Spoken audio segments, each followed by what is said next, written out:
Kim Chino! Kim Chino! 오빠.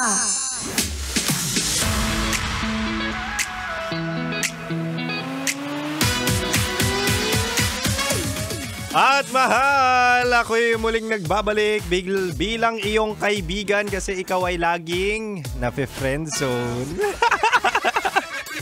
Anyway, mahal, balik Chinitox na tayo. Usapang pag-ibig mula sa chinito ng buhay mo. At di ba nga, bibigyan kita ng 3 dahilan kung bakit hanggang friends lang kayo. O ito, recap na tayo, mahal. Sabi ko kanina, una, hanggang kaibigan ka lang kasi may iba siyang gusto, di ba? May ibang gusto, hindi ikaw ang gusto, hindi ka jowable, hindi ka enough, at hindi ka niya magugustuhan.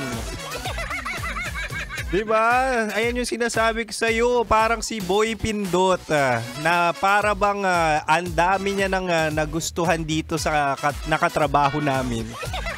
Oo, sobrang niyan, sobrang bait, sobrang maginoo, sobrang sweet, at ang ending, lahat yon ang tawag sa kanya, kuya. Wala si Boy Pindot, hindi niya masalba yung sarili niya, pero ako na lang muna. At ang pangalawa naman, sabi ko kanina, hanggang kaibigan ka lang kasi takot siya sa commitment. Ito yung mga taong masaya na friends kayo, masaya na kung ano yung status nyo ngayon. Bakit? Kasi nakukuha niya na yung gusto niya, knowing na friends lang kayo. Nako po, ayan yung sinasabi ko sa yung ayaw sa label. Kasi kapag walang label ang tao, kahit tumikim yan ng ibang tao, hindi cheating ang tawag doon. Anong tawag doon? Food tasting. Huy! Ang daming ganyan. Parang yung katrabaho ko si Papa Pindot ay di ko naman sinasabing meron ng asawa yun, pero parang bang ang dami ng natitikman. Uy, biro lang. Iba yung tinitikman nun, pagkain lang. Hindi babae. Binawi At ang pangatlo naman, mahal, hanggang kaibigan ka lang kasi hindi pa siya nakaka-move on. Ito na yung sinasabi ko, mahal, na pwedeng ginagawa ka lang niyang rebound. Kunwari, heartbroken siya. Hindi pa nakaka-move on, di ba? Baka may sugat pa ng nakaraan, may trauma, may alaala pa ng ex. Kaya kung ako sa'yo, wag mong madaliin. Huwag mong madaliin maging kayo. Kung maging kayo man ng taong hindi pa nakaka-move on, ang ending niyan, ikaw ay panakip butas lang. Diba? Hindi mo naman gusto ng relasyon na kung saan bibigyan ka ng bare minimum. Hindi mo gugustuhin ng relasyon na kung saan ang standards niya sa jowa ay yung ex niya. Diba? Ang hirap nung ganun Ang hirap magkaroon ng karelasyon na kung saan ikukumpara ka sa ex niya. Ang ending nun, ikaw ay magkakaroon ng anxiety, insecurities, at talaga nga namang trauma ang abot mo.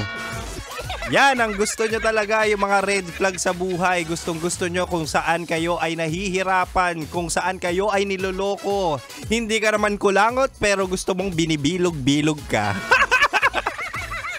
Anyway, mahal, sana ang Chinitox natin ay nagbigay linaw na talaga nga namang kaibigan lang ang pwede sa inyo. Kasi kung kaibigan lang, tanggapin mo na lang kaysa masira pa yung relasyon nyo. At huwag kang magpapaabuso bilang kaibigan. Kasi ang dami ngayon, friends with benefits. Yan, yung mga friends with benefits sa kung saan meron ng feelings na nai-involve. Meron ng mga namumuong pagtingin. Kaso yung isa hindi naman ready sa commitment. Ang ending, ikaw ang kawawa.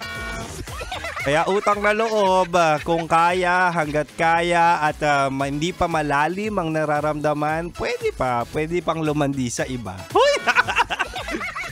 Mahal. Siyempre, maraming salamat sa mga nakinig.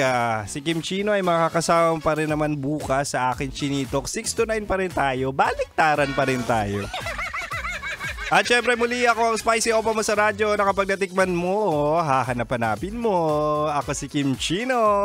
At syempre susunod na po si Rocky Terra at Titan Jello sa kanilang programang Rocky's Secret Files with Jello.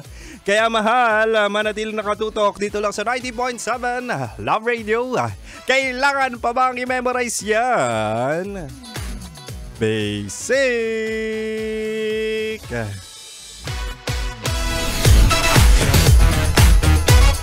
Metro's number one. Metro's number